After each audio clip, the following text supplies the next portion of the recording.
십자가는 여러분 하나의 장식품도 아니세요. 하나의 종교의 심볼도 아니세요. 십자가는 상상보다 더 추하고 그리고 초췌하고 비참한 하나의 사형제에 되는 형틀이 되는 것입니다. 여러분, 멜 깁슨이 예수의 순환이라는 영화를 만들었습니다. 이걸 만들 때에 유대인들이 철저하게 이걸 방해를 했어요. 이 영화를 갖다가 만들지 못하도록 했습니다. 근데 만들어졌어요. 그들은 대본을 요구했어요. 완성되지 않은 필름을 보여줘야 됐어요. 재미있게 각색하려고 했는데 유대인들이 반대했기 때문에 그렇게 만들지를 못했습니다. 그래서 이 영화는 독특하게 다큐 형식으로다가 만들어진 것은 여러분들이 다 보아서 알 것입니다. 그리고 언어도 사실이 되도록 하기 위해서 다큐 형식으로 되기 위해서 실제로 아람어하고 히브리어 그리고 라틴어를 가지고 진행이 됐습니다. 조건이 전혀 안 좋았어요. 상업 영화에 대해서는 자격이 박탈입니다. 다큐도 안 됩니다. 특별히 미국 사람들은 자막이 있는 영화를 보지 않는답니다. 근데 자막이 거기 들어가 있어요.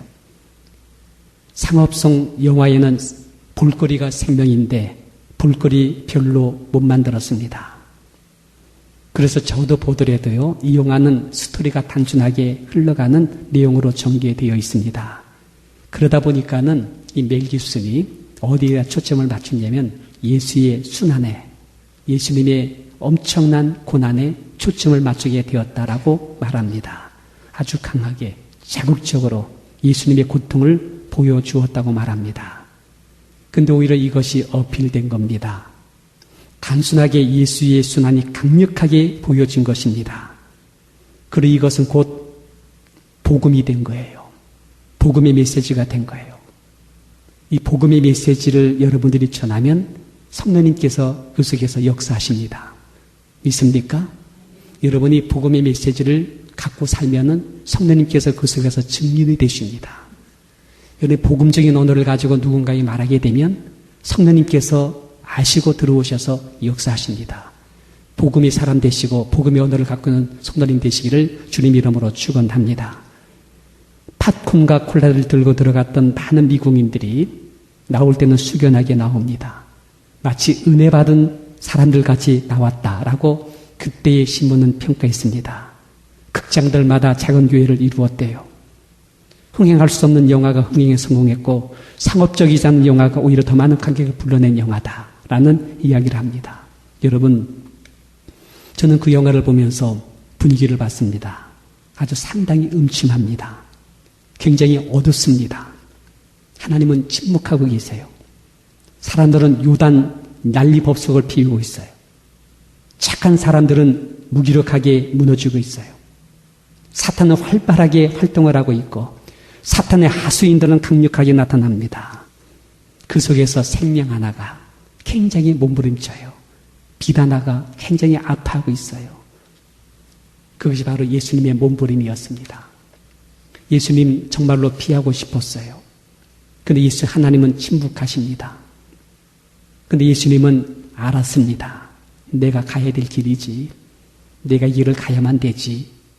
그런데도 불구하고 상당히 마음으로는 피하고 싶었어요. 마귀는 충동질하고 유대인들은 아무런 이유도 없이 예수를 잡아주기려고 혈안되어 있습니다. 이렇게 간 길이 바로 십자가의 길이었습니다. 여러분, 왜 하나님은 그 길을 가도록 침묵했어야 됐을까요? 왜 주님은 그렇게 싫어하면서도 할 수 있으면 이걸 피하게 해달라고.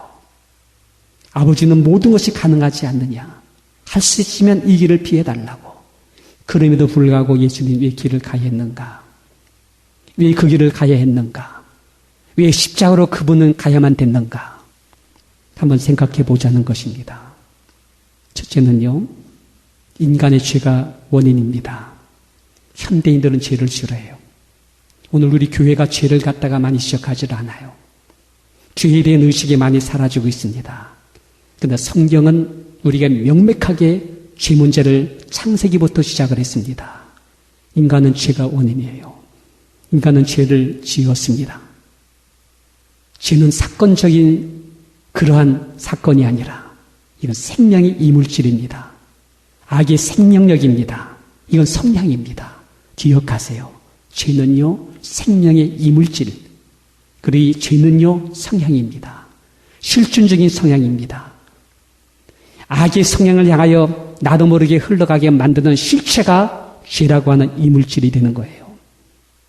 이 악의 성향이 우리로 하여금 미움이 되게 만들어, 음란이 되게 만들어, 혈기가 살아나게 만들어, 우리를 자꾸 불안하게 만들고 두려움으로 몰아가고 강박한 사람으로 자꾸 굳어지게 만들어 극단적인 상황에서 사람을 살게 하고 살인할 수 있는 데까지 가게 만들어 파멸되게 만들어.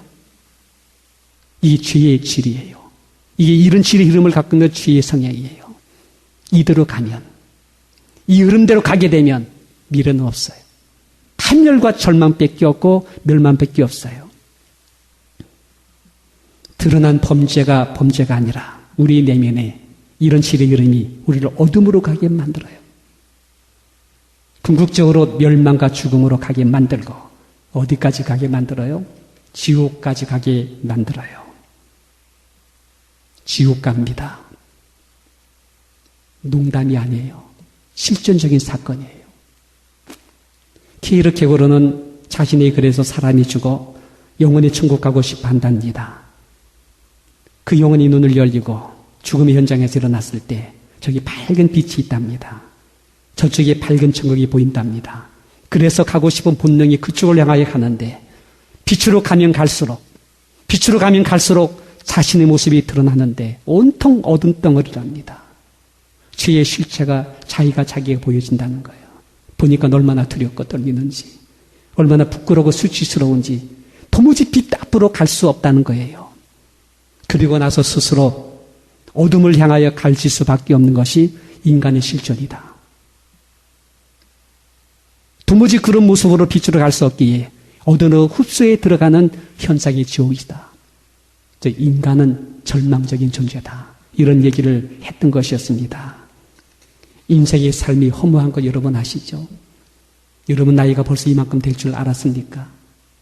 그렇게 빨리 우리가 가는데, 아주 속절없이 빨리 가는데 그 다음에 병들어 생로예요. 병들어요. 그리고 난 다음에 그 앞에 죽음이에요. 병사예요. 그리고 나서 둘째 사망이 있대요. 한 번 죽는 건 정하신 것인데 그 다음에 심판이 있다. 그리고 둘째 사망이 있대요. 불무속으로 흘러가는 거 우리 인생이 필연적인 과정이다.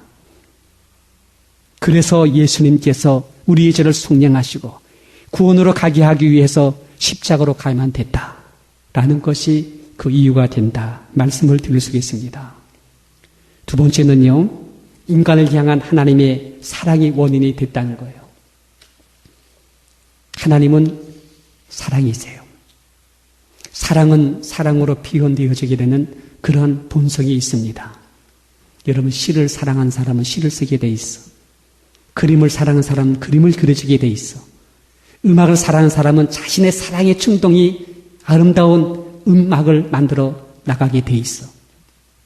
하나님의 사랑은 그 사랑의 충동질하면서 마음속에 나온 것이 당신의 사랑을 표현한 것 중에 가장 아름다운 결작품이 누구냐? 바로 당신이세요. 하나님의 형상대로 지음받은 바로 너가 하나님의 아름다운 위대한 그러한 결작품이 된 거예요. 사랑의 짝으로 만들어서 같은 질에 같은 격주에 하나님의 거룩한 영광스러운 자리에 함께 동참하게 만들어서 영원히 복락 누리며 영생을 살게 만들고 한 것이 하나님 우리를 향하신 놀라운 사랑이세요. 믿습니까? 이런 놀라운 사랑을 주신 바가 됐어. 근데 여러분, 인간이 며칠 못해서 그 짓을 넘어간 거예요. 선악의 과일을 따먹고 넘어간 거예요. 타락으로 간 거예요. 파멸로 간 거예요. 이무는 길로 간 것입니다. 그러고 나서 죄의 싹은 사망이라. 이게 우리들 모습이 된 거예요. 그릇 행하여 각기 저마다 제 길로 갔더라. 이게 우리들 모습이 된 거예요. 근데 여러분, 하나님은 우리를 사랑하시고 그를 살려내기 위해서 마침내 엄청난 대속의 사역을 계획하신 바 된 거예요. 그리고 그 아들 독생자를 이 땅에 보내주신 것입니다. 성경은 말하기를 하나님이 세상을 이처럼 사랑하사 독생자를 주었다라고 말합니다. 저를 믿으면 멸망치 않는다 말씀하십니다. 그리고 영생을 얻게 될 것이라고 말씀하십니다. 하나님이 우리를 사랑하사 그 아들을 화목제로 주었다고 말씀하고 있습니다. 구원의 방법이 대속이에요. 대신 담당해 주었다. 그 값을 대신 지불해 주고 속죄해 주었다. 이런 보속금이라는 거 아시죠? 그만한 값을 지불하고 나오게 하는 원리입니다. 그만한 대가를 지불하고 우리를 구속함으로 사신 바가 되는 것이. 근데 무엇으로 삽니까? 여러분, 레위기 17장 11절에 보니까 생명이 피어 있다고 말했어요. 피가 죄를 속한다고 말했습니다. 생명의 값에 대한 질은 생명만 지불해야 돼요. 죄의 생명의 이물질을 갚을 수 있는 유일한 것은 생명인 피만이 갚을 수가 있어요. 그래서 생명이 피해 있기 때문에 그 피가 죄를 속할 수가 있다. 레위기 17장 11절에 말씀했고 13절에도 그 피가 생명과 일체라 라고 말씀한 것입니다. 하나님은요, 이 죄를 속할 수 있는 유일한 대가는 피밖에 없다고 생각했습니다. 그리고 그 일을 할 수 있는 유일한 사람은 인자로 오신 피 없는, 죄 없는 예수님만이 할 수밖에 없는 걸 알았습니다. 그래서 독생하신 하나님이 아들을 이 땅에 오셔서 그 일만 해야만 가능한 일이 된다는 사실을 알았습니다. 그래서 성경은 하나님이 우리를 이처럼 사랑하사 독생자인 예수님을 보내주었다. 그 아들 예수님은 죄 없는 자신을 깨끗한 피를 주기 위해서 이 땅에 오신 한 마리의 어린 양같이 오셔서 대신 피를 주기 원하여 죽음의 현장 십자가로 가게 된 것이다. 그리고 분명한 이유는 우리를 사랑하사 나와 당신과 우리를 사랑하신 이 사랑이 그렇게 만들었다는 것입니다. 믿습니까? 세 번째는요.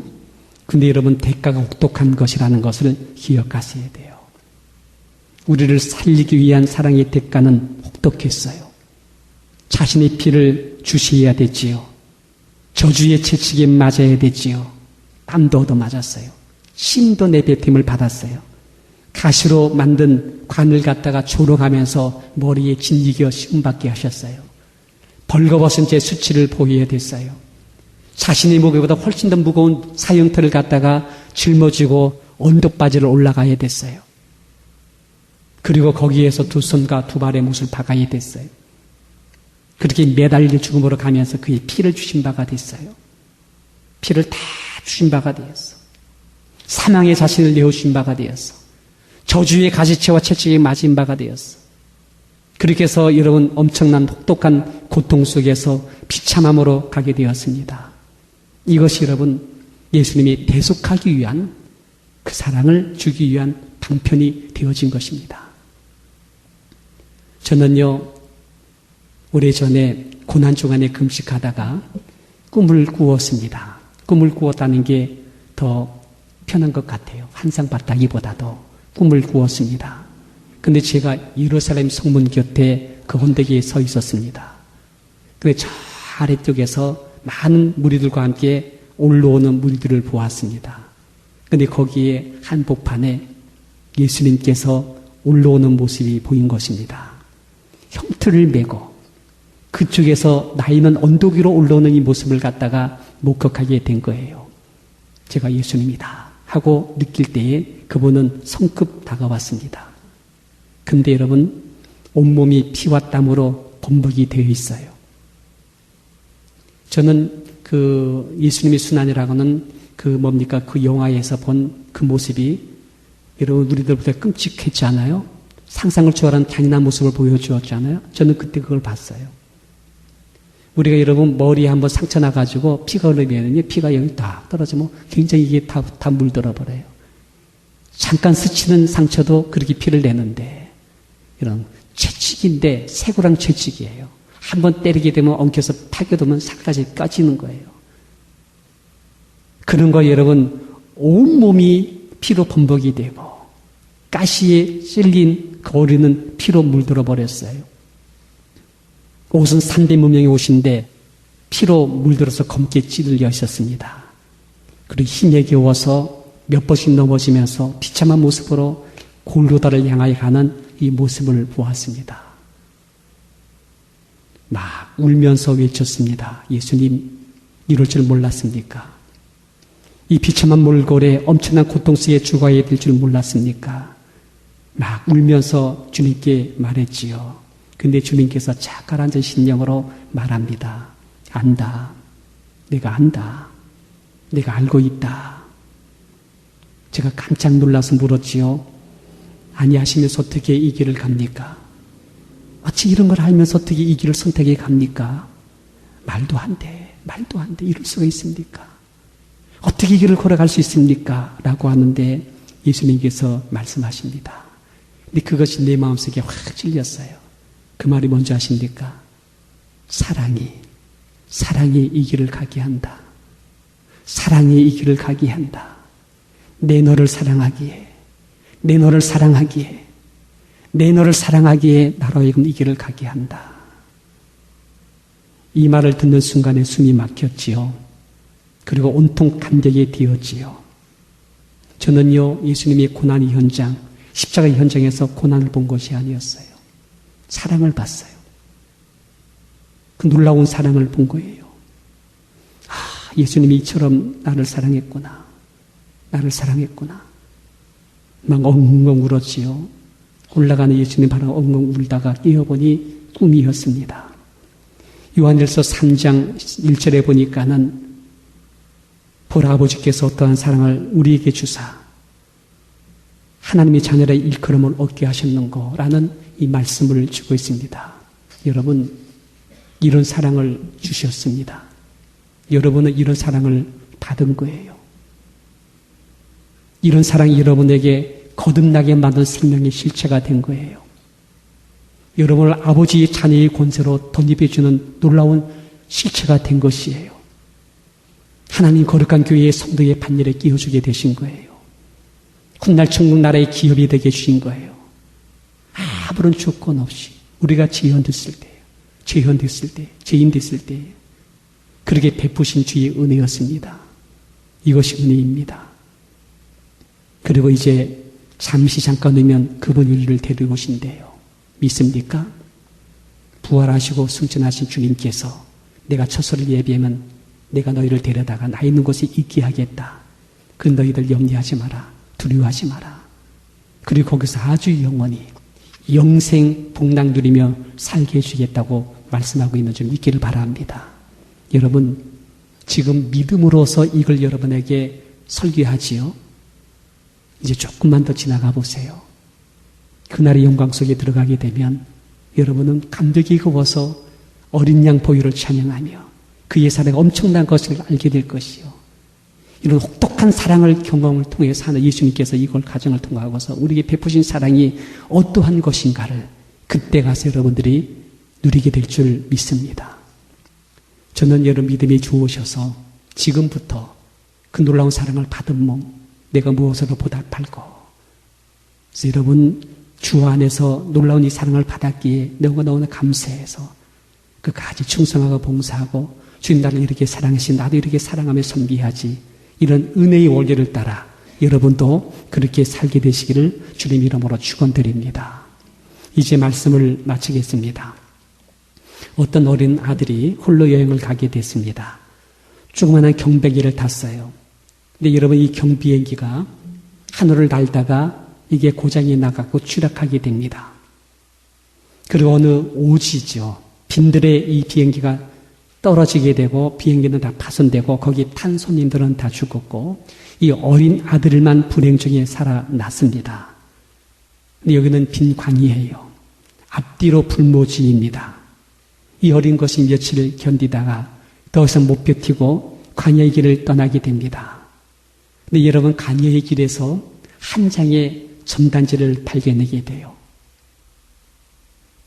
아버지가 아들을 찾는 전단지였습니다. 그 아버지가 아들이 탄 비행기가 강에 실종된 것을 보고 견디다 못해서 내가 찾아가야지 하고서는 찾아 나선 것입니다. 그리고 수십만 장의 전단지를 만들었어요. 그런 다음에 상국에 다 뿌린 거예요. 근데 여러분 거기에다가 준 전단지 내용이 뭔지 아십니까? 아들아, 아들아 사랑한다. 아들아 내가 너를 사랑한다. 반드시 나는 너를 찾아낼 것이다. 이걸 갖다가 이 아들이 봤다는 거예요. 그 빈들에서 그걸 봤다는 거예요. 그리고 난 뒤에 이 아들은 광야 길을 걸으면서 중얼중얼거립니다. 아버지가 나를 사랑한다. 아버지가 나를 사랑한다. 아버지가 나를 찾으신다. 반드시 나를 찾으신다. 그러면서 광야 길을 걸어가다가 정갈을 밟아요. 정갈의 꼬리가 아들의 뒤꿈치를 물어버려요. 다리가 퉁퉁 불어요. 쓰러집니다. 쓰러졌는데도 이 아들은 뭐라고 하고 있습니까? 아버지가 나를 사랑한다. 아버지가 나를 사랑한다. 아버지가 나를 찾는다. 나를 찾아오신다. 계속 이걸 외우는 거예요. 그리고 나서 정신을 잃어버립니다. 이제 끝난 거예요. 이제는 조용합니다. 근데 이 아이가 눈을 떴습니다. 얼마의 시간이 흘렀는지, 얼마의 세월이 흘렀는지 몰라요. 눈을 떴습니다. 눈을 떠보니까는 그 뜬 앞에 나타난 얼굴이 아버지 얼굴이었습니다. 눈물이 흥건히 고이는 아버지가 정신은 아들 앞에 눈물을 흘리면서 아들아, 아들아, 내가 사랑한다. 아는 거예요. 알았어요. 알고 보니 아버지가 포기하지 않았어요. 그리고 마침내 빈들에 쓰러진 아들을 발견한 것이에요. 여러분, 말씀을 마칩니다. 우리의 사랑의 아버지는 독생자를 주실 만큼 우리를 이렇게 사랑하셨습니다. 그 아들 예수님은 어떠한 사랑을 우리 가운데 주신 바가 여러분 아세요? 그렇게 피로 값주고 산 바가 되었기 때문에 그 하나님은, 그 주님은 우리를 포기하지 않습니다. 엄청난 사랑으로 우리를 보호하시고 이끌어주시고 축복의 길로 인도하시며 미래의 어느 날 반드시 그의 처소로 데려가게 된다는 사실을 믿게 되시기를 주님 이름으로 축원합니다. 여러분 이 사실이 믿어지십니까? 믿어지게 되시기를 바랍니다. 그 주님은 믿음으로 이 사실을 너의 소유가 되라고 하세요. 이 믿음을 굳세게 갖게 되시기 바랍니다. 아직 우리 삶의 현장이 환원 같고 빈들 같을런지 모르지만, 내 삶이 힘들고 어려운지 모르지만은, 나의 삶이 주의 뜻 해라기 어려운지 모르지만은, 그런 환경 속에서 여러분, 주님이 나를 사랑하신다. 아버지께서 나를 사랑하신다. 이처럼 사랑하셨다. 나를 받아주셨다. 나를 자녀되게 해주셨다. 나를 데려가신다. 내가 이 믿음 굳세게 갖고 살아야지. 흔들리지 말아야지. 더욱 경고에 서서 열심히 주 앞에 주의 일을 힘쓰는 자가 돼야지. 주의 나라 가서 찬찬과 상급이 있다. 얼마나 보람되고 감사한 일인가. 이런 믿음을 가지고 살아가신 우리 성도님 되시기를 주님 이름으로 축원드립니다.